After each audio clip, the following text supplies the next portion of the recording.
Tonight on our Great American Panel, he is known as Donald Trump's right-hand man, as the executive vice president and special counsel to Donald Trump and the Trump Organization. Michael Cohen is here. Hi, Michael.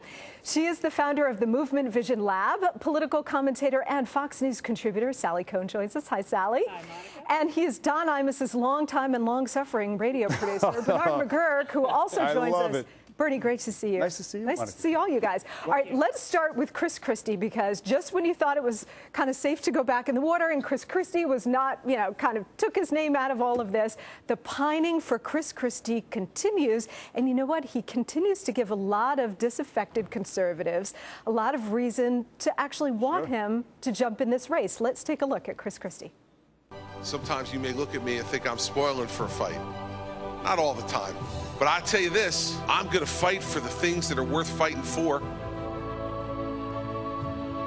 My mother used to tell me all the time, Christopher, be yourself.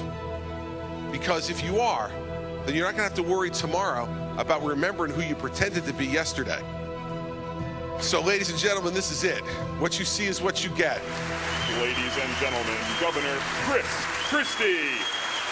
And then we wonder why so many conservatives are saying, why isn't this guy in the race? Yeah. You know what it is? That we love his onions. He's got some onions, this guy. He's blunt, straight talk. He's got big onions, I would say. No, listen.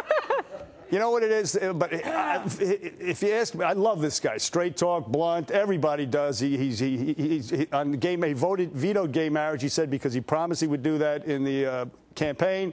And that's what he believes. He did it. End of story. But, I mean, I think that ship has sailed. I mean, I don't understand why people are not coalescing around my man Mitt Romney, the guy who can beat Obama. And the silver lining to if Obama loses in the next election is that Governor Christie will run in 4 years as opposed to 8 years. But still, it's got to be Mitt Romney. He's the guy. I don't know. What are you looking for? Some lock and load Ted Nugent whack job in a suit? Oh, would you stop? This guy Mitt Romney's Actually, perfect. yes. He's the perfect candidate. Actually, yes. Ted Nugent would be an amazing candidate for president. All right, but let's go back to Chris Christie for a second. So from a Democrat's perspective, yes, what do you make of sort of the continuing boomlet? On some level, who cares what I think? But you want to talk about his big onions. The minute you start cutting those onions, big Italian onions. The minute you start cutting those onions, a lot of Republicans are going to cry. I mean, the guy is pro-gun control.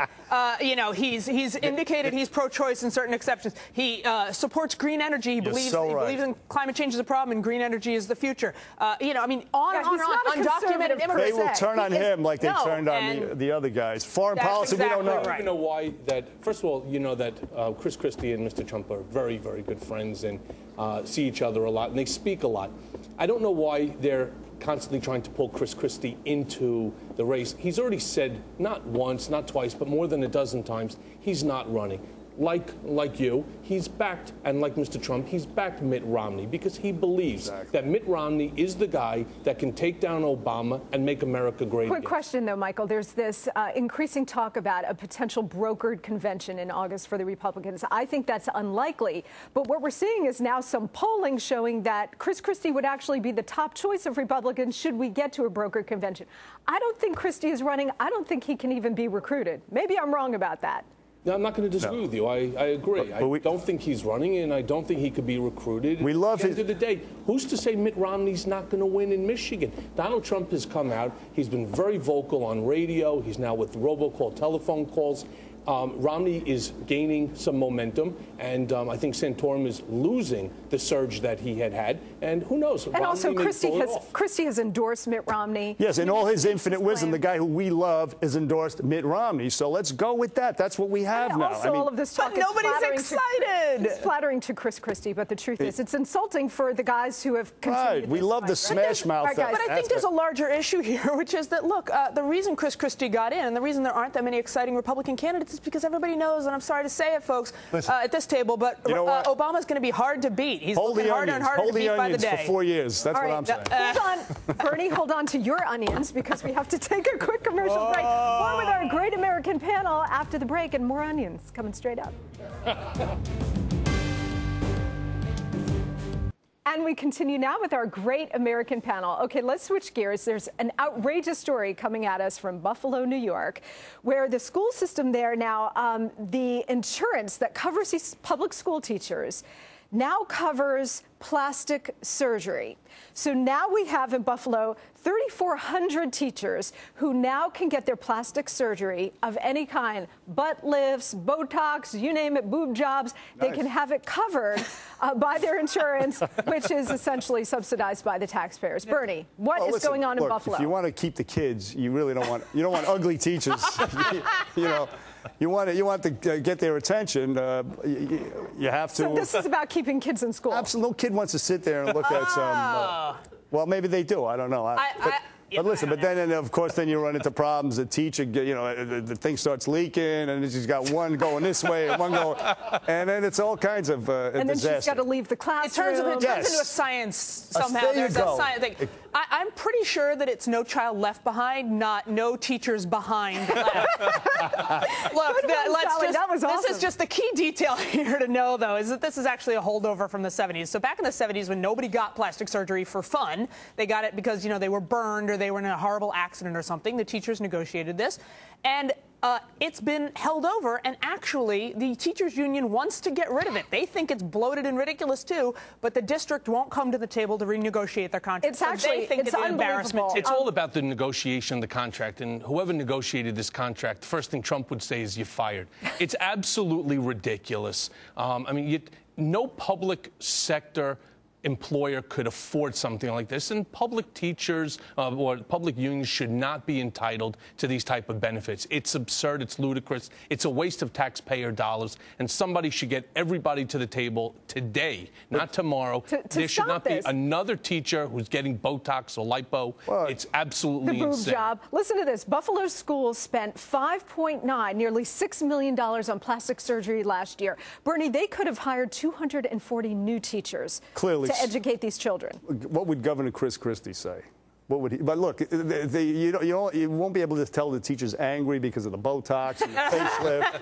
I don't know if it's a good thing. It's clearly patently ridiculous to have teachers getting money being spent on plastic surgery when you could hire teachers. I mean, you can't argue that. This is exactly what's going on wrong with this country. It doesn't make any sense. Everybody knows it doesn't make sense. Every viewer watching the show tonight knows it doesn't make sense, and yet the two parties don't come together. And we see it all the time, though, with state pensions. In California, there's an infamous case of a pedophile, a teacher who was a pedophile. He was removed from the school district, but now he's getting his pension, full benefits, $100,000 plus a year.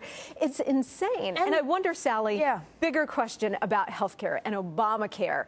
Is this what we're going to see time and again, which is unions getting waivers? We've seen nearly 2,000 waivers already, most going to unions. Are we going to see teachers' unions getting kind of special deals and this kind of political maneuvering? Admirable policy pivot there, Monica. Nicely done. First of all, the unions, as I said, well done, the unions. The union in Buffalo, the teachers union, is opposed to the plastic surgery. I understand, but I'm asking you a bigger question. Are we going to see more of these stories under Obamacare? They're not asking for these kinds of handouts. And second of all, look. But they're taking them. That's the difference. They're taking them and they're running with it. Wait a second. The unions are getting waivers. Everybody's getting waivers. And they're getting waivers because they're trying to create a policy that's flexible for private sector employers of all different stripes. But the larger point here is we like to pick and choose bad examples and bad apples like this.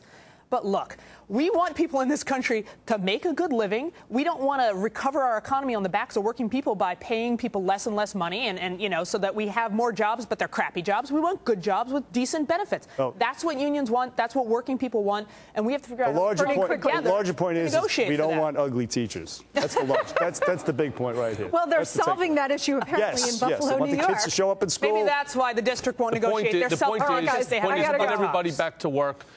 More teachers to educate the kids. End of story. Great panel, you guys. Michael, Sally, Bernie, always great to see you guys.